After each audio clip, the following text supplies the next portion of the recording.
Mesdames et messieurs auditeurs de la radio Aziz Conco, merci de choisir votre radio pour vous informer. Voici notre édition qui commence par la tendance du ciel.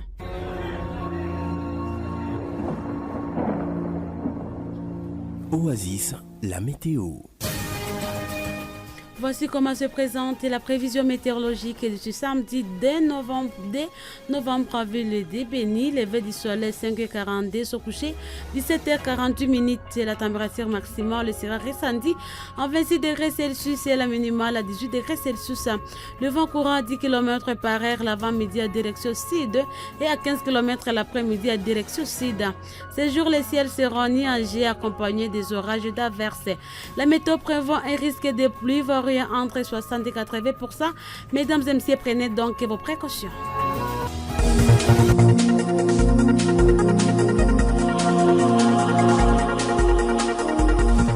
En sommaire de cette édition, un sujet ougandais a été criblé de balles par les éléments de l'ordre la nuit de jeudi au vendredi 1er novembre dans le quartier Majenko au poste frontalier de Kasindi. La PNC locale parle également de deux autres habitants de la place blessés par des bandits armés la même nuit au quartier Kongo-Yasika.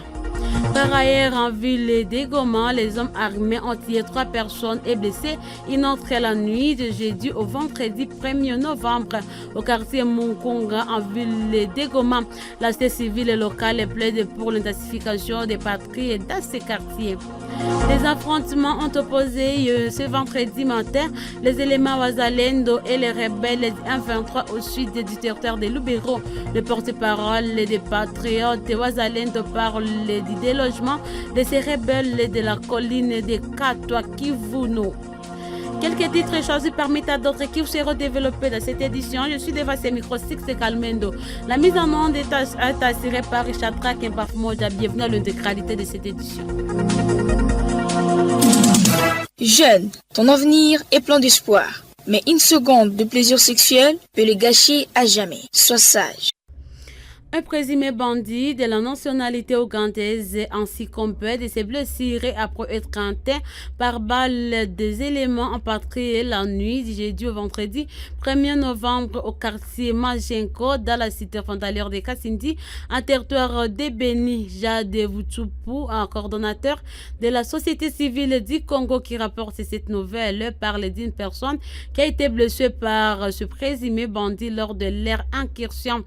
Ce défenseur de troisième qui condamne la persistance de la montée en flanche de l'insécurité sur place et félicite cependant les services spécialisés pour leur intervention autant emporté. On écoute déjà de Vutupu dans cet élément sonore. Ce que nous condamnons fort, c'est ce qui se passait dans une cellule du quartier Kongo-Yasika, cellule Basho. Là-bas, la semaine passée, on avait visité 3 maisons. Voilà, encore on a blessé un déclarant avec ce 2 garçons dans la maison par machette. Les voleurs semblaient être libres. Ils ont alerté avant l'État par des sirènes. Mais nous félicitons encore pour sécurité tout près du B5 dans notre cellule du centre. Ils ont réalisé un beau travail aujourd'hui. Ils ont mis la main sur un bandit qu'on suppose être ougandais, puisque nous sommes en train de dire du jour au jour que beaucoup de voleurs qui nous traumatisent à Kasindi viennent de l'Ouganda. Et quand il fait la nuit, le piste semble être non sécurisé. Et voilà, ce sujet, par des soupçons et des rumeurs, ça semble qu'il est sujet ougandais. Et il est maîtrisé, son cadavre est à la morgue. Donc là-bas, nous félicitons vraiment la collaboration qui s'est passée entre la population et les patrouilleurs de cette cellule. Cette même information est confirmée par la PNC Kasindi qui révèle que l'homme décédé fait partie du groupe de voleurs armés qui tentait d'opérer dans une boutique de la place. Entre ces cas, la police parle de 2 autres camps d'incursion au quartier Kongo-Yasika. La même nuit, le bandit au blessé par arme blanche et des habitants en voie d'emporter argent et autres biens de population. En Campere Claude, commandant de la PNC Kasindi, appelle les habitants à la vigilance et à la collaboration avec les services de sécurité. La ville de Butembo traverse en ces jours une période de ramassage des souterrains. De marchés occasionnels de ces insectes saisonnières sont signalés un peu partout en ville de Butembo. Quelle quantité de souterrains peut-on prendre par jour et dans quelles conditions hygiéniques se fait la vente de ces insectes? Élément de réponse est dans ce rendu de Diallo Kaindo. Il a été difficile la journée de ce vendredi de parcourir une moindre distance au centre-ville de Butembo sans rencontrer un marché occasionnel de sauterelles. Mais dans quelles conditions hygiéniques se sont tenus ces marchés? Cet habitat a tout observé. La façon dont beaucoup sont en train de vendre n'est pas appréciable parce que quand on vend à même le sol, tantôt il y a de la poussière qui va venir se déposer, il y a moins d'hygiène, vraiment des mouches, il y a moins d'hygiène qu'on accorde à ces produits. Nous pensons qu'ils doivent vraiment fournir d'efforts et la population elle-même doit être très vigilante de voir quels sont les produits que nous devons consommer, quel est le soin qu'on a accordé à ces produits-là et ne pas consommer du n'importe quoi. La meilleure conservation de ces insectes saisonniers était levier important pour ne pas mettre la vie du consommateur à péril, a fait savoir quant à lui Katembo Filemon est notre habitat de Butembo. Bon, vraiment, il fallait savoir conserver ces sauterelles-là parce que si on ne les conserve pas bien, ça peut aussi à ce que nous ne puissions pas avoir une bonne santé parce que des fois, si on ne les conserve pas bien, ça peut nous donner des maladies. La prise de sauterelles est très bénéfique pour l'organisme humain. Mais quelle quantité de sauterelles doit-on prendre par jour? Jérès Wanzalire, l'aide nutritionniste, fixe l'opinion à ce terme. La quantité qu'un enfant doit prendre par semaine, c'est 1/4 kilogramme. Un adulte, c'est 1/2 kilogramme. Un vieux homme, il doit prendre comme un enfant. Tout excès est mauvais et toute carence est mauvaise. Au regard de l'inondation de la ville par ces insectes, le prix d'une mesurette a connu une baisse. Au lieu de coûter 5 000 francs congolais, elle s'est marchandée entre 3 000 et 2 000 francs congolais. Je l'ai dit en sommaire de cette édition, les rebelles du M23 ont été délogés par les éléments Wazalendo de la colline de Katwa-Kikovu. Nous sommes aussi des Luberon. C'était à l'issue des campagnes qui ont opposé les deux camps tôt le matin de ce vendredi. D'après John Mahangaiko, porte-parole des patriotes Wazalendo, Front Nord, plusieurs campements des rebelles du 1-23 ont été incendus à cette occasion. On l'écoute. Ce matin, nous sommes allés attaquer le campement de terroristes 1-23 qui était érigé sur la colline de Katwa. Katwa, c'est une colline qui est située entre Kirumba et Kikubo. Donc, quand tu quittes Kirumba, en allant vers Kikubo, passe par Katwa. C'est là que nous avons attaqué. Nous avons réussi à déloger l'ennemi. La colline est passée sous notre contrôle. Donc, tout a déjà été incendié. Nous avons récupéré certains effets militaires que nous avons pris de l'ennemi. Au moins 80 familles sont victimes d'une catastrophe naturelle qui s'est produite sur les sites des sinistrés de Lushagala au quartier Mugunga, commune de Karisimbi, en ville de Goma. Ces abris ont été détruits par une pluie accompagnée de vents violents qui s'est abattu sur une grande partie de la ville volcanique la nuit du mercredi au jeudi dernier. L'information est confirmée par Tibamboé Boujiriri, Paul de la société civile locale qui plaide pour l'aide humanitaire en faveur des familles victimes de cette catastrophe naturelle. Il est au micro de Bienfait Sifon. Après avoir eu plusieurs appels de la population déplacée du site Lushagala et vivant dans les quartiers Mugunga, avenue Lushagala, c'est l'île Lutale, nous nous sommes rendus sur place pour observer la situation que les déplacés déplorent avec l'inondation exagérée, avec même l'explosion des toilettes dans le site Lushagala, que nous voyons comme cette explosion peut contaminer la population haute et la population déplacée avec les maladies d'origine hydrique et surtout avec les poubelles qui entourent le site des déplacés Lushagala et qui sont aussi non désinfectées ainsi que cette partie est non désinfectée. Nous, la société civile du quartier Mugunga, ayant écouté plusieurs doléances de la population déplacée ainsi que de la population haute et se trouvant aux environs du site, nous demandons au gouvernement ainsi qu'aux acteurs humanitaires de venir en aide le plus tôt possible aux populations victimes de cette inondation car plus de 2000 ménages aujourd'hui dorment sous la belle étoile surtout et si nous comptons le nombre de blocs pourrait être exagéré. Au même moment, il s'observe un enfli de déplacés de guerre ce dernier temps à Pinga, en territoire de Massissi. Craignant pour leur sécurité, un nombre de déplacés de guerre passe nuit dans des enceintes de l'hôpital de Pinga. Venus de différents villages suite à l'activisme des rebelles 123, ces déplacés dorment à la belle étoile et sans aucune assistance humanitaire, alerte la société civile noyau de Pinga. Charles Kirempera nous a dit plus. Une accalmie relative s'observe ce vendredi sur les lignes de Compan dans les territoires de Walikale, mais la situation reste imprévisible. C'est après des combats ayant opposé à début de semaine le rebelle du M23 et les combattants locaux à Zalendo, notamment dans le village de Kalembe, Ihula, Mpeti, Katobo, Midjeje. La plupart des habitants des entités précitées ont trouvé refuge à l'hôpital général de Pinga. Les endroits comme Kalembe, Pinga, la population est abandonnée à elle-même. Il n'y a aucune aide, aucune organisation non gouvernementale n'agit en faveur de ces populations en détresse. La population traverse des moments très difficiles, pas de soins, pas de nourriture, la population dort à la belle étoile. C'est catastrophique, témoigne Toby Kahangu, président de la société civile du groupement Bachali dans le territoire de Massissi. Le médecin directeur de l'hôpital général de référence de Pinga, le docteur Théophile Mkandiroa contacté, précise que plusieurs habitants qui se sont réfugiés dans l'enceinte de cette structure sanitaire vivent dans la précarité. La route numéro 2 allant de Kishiche jusqu'au bureau de la chefferie de Moningi dans le territoire de Niragongo devient de plus en plus inquiétante. L'alerte a été faite ce vendredi par la société civile de Niragongo qui dénombre plusieurs cas d'accidents occasionnant de pertes en vies humaines causées par le tapis de cette route. Cette structure citoyenne demande aux autorités provinciales de réhabiliter ces tronçons routiers. On écoute Thierry Gassissiro, secrétaire de la société civile de Niragongo.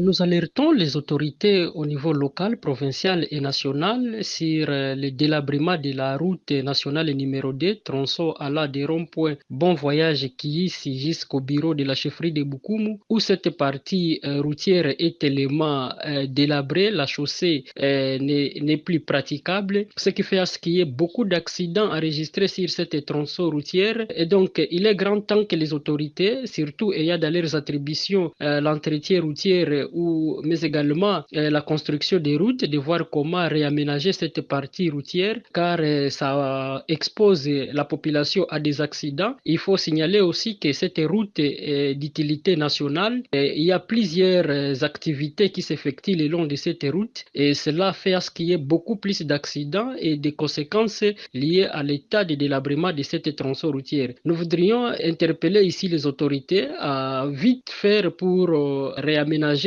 cette partie routière et à ne pas attendre qu'il y ait les conséquences ou que le pire puisse arriver pour que cette partie-là soit donc réhabilitée. Il est temps que toutes les autorités puissent écouter ces cris.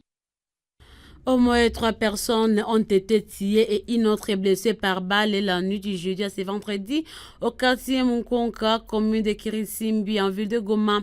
L'information est confirmée par la société locale et indiquée parmi les victimes figure un couple dont le bébé a été dépêché à l'hôpital après être aussi hanté par balle. Cette structure citoyenne précise que le 3e corps est d'une femme qui a été aussi retrouvée morte dans le même quartier à Chibambe Boujiri Ripoll. Le président de la société civile locale, c'est Kofi Abiefetoumsifou. Dans le quartier Mugunga, précisément dans le cellule de la paix, avenue du marché, il y a eu des meurtres. Et dans ce même cellule, il y a eu aussi une femme, un corps sans vie d'une femme qui a été retrouvée aujourd'hui matin. Et le corps là était jeté aux environs de 23h selon nos sources qui étaient sur place. Et puis là, c'est dans l'avenue du marché, l'assassinat d'un papa avec sa femme et un bébé blessé et qui nous inquiète beaucoup avec des cartouches. Et nous ne savons pas jusqu'à présent les traces des assassins et la cause de l'assassinat de ces deux personnes. Et vis-à-vis de ce que nous pouvons demander aux autorités, comme l'insécurité devient grandissante du jour au jour au niveau du quartier Mugunga, et nous disons que les autorités multiplient et améliorent aussi la manière de faire ce que nous appelons les patrouilles et la manière aussi de faire la sécurisation de notre quartier Mugunga, car nous ne savons pas d'où proviennent les criminels qui tirent déjà au niveau du quartier Mugunga, qu'ils augmentent le nombre de militaires qui font patrouille ainsi que le nombre de policiers et surtout dans ces points chauds. Des habitants du village Mafifi, situé dans la chefferie de Walese-Vukutu, territoire du Romo, ont piétiné une bombe abandonnée par le combattant Adolphe. Selon Sonia Malankai, Dieudonné, premier vice-coordonnateur de la société civile locale, ces personnes qui se rendaient à leur champ ont été gravement blessées. La même source précise qu'elles ont été rapidement évacuées vers une structure sanitaire locale pour les soins appropriés. Face à cette situation, Sonia Malankai Dieudonné appelle la population à la vigilance. Il est au micro d'Héritier Timolo. Les informations à notre disposition cette journée, il y a des personnes qui étaient allées dans la forêt, allaient chercher les denrées alimentaires, mais arrivé quelque part, il était en train de suivre les chemins là où les ADF avaient passé. C'est là où subitement elles ont piétiné les bombes, ils sont tous à vie, mais ils étaient grièvement blessés. À la population d'être très vigilante. Si on est en train de circuler dans la forêt, il faut être surtout prudent parce qu'il y a des bombes laissées par ces présumés ADF, surtout partout dans des différentes forêts de la chefferie de Walese-Vukutu. Si tu vois ça, il faut venir alerter maintenant les services qui ont l'amabilité d'aller déminer maintenant cette bombe-là. Ces deux civils résident précisément au niveau de Bandimbès. Les députés nationaux ont débuté jeudi 30 octobre l'examen du projet de loi des finances pour l'exercice 2025. L'Assemblée nationale a auditionné la première ministre Judith Suminwa qui a présenté l'économie du budget 2025 en voie d'ouvrir le débat général.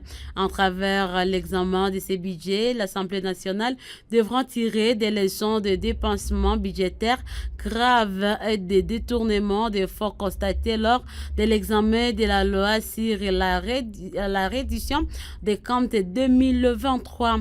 Le président de l'Assemblée nationale, Vital Kamerhe, a dans son discours dit que l'Assemblée nationale a découvert un dépensement budgétaire incroyable dans l'exécution de la loi sur la reddition des comptes 2023.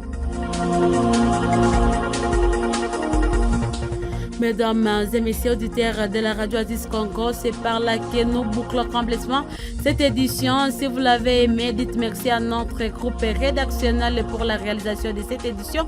La mise en onde était de Chatra Kemba Fumoja. J'étais devant ces micros Sixte Calmendo. Merci de nous avoir suivis. Portez-vous bien.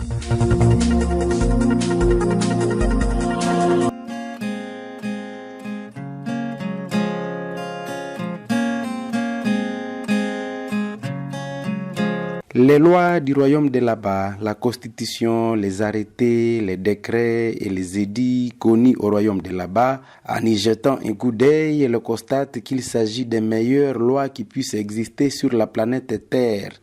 En plein pèlerinage, nous avons essayé de lire et relire les dispositions légales.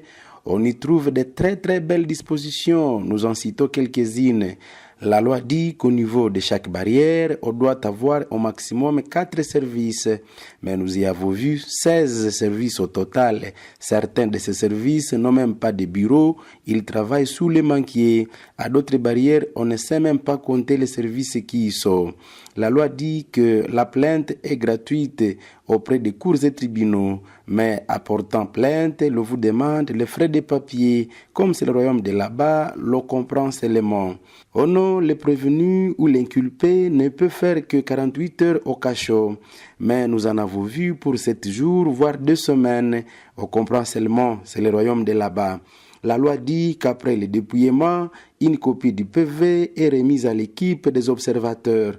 Comme nous sommes au royaume de là-bas, tous les observateurs se sont retirés sans PV ni en copie ni au téléphone.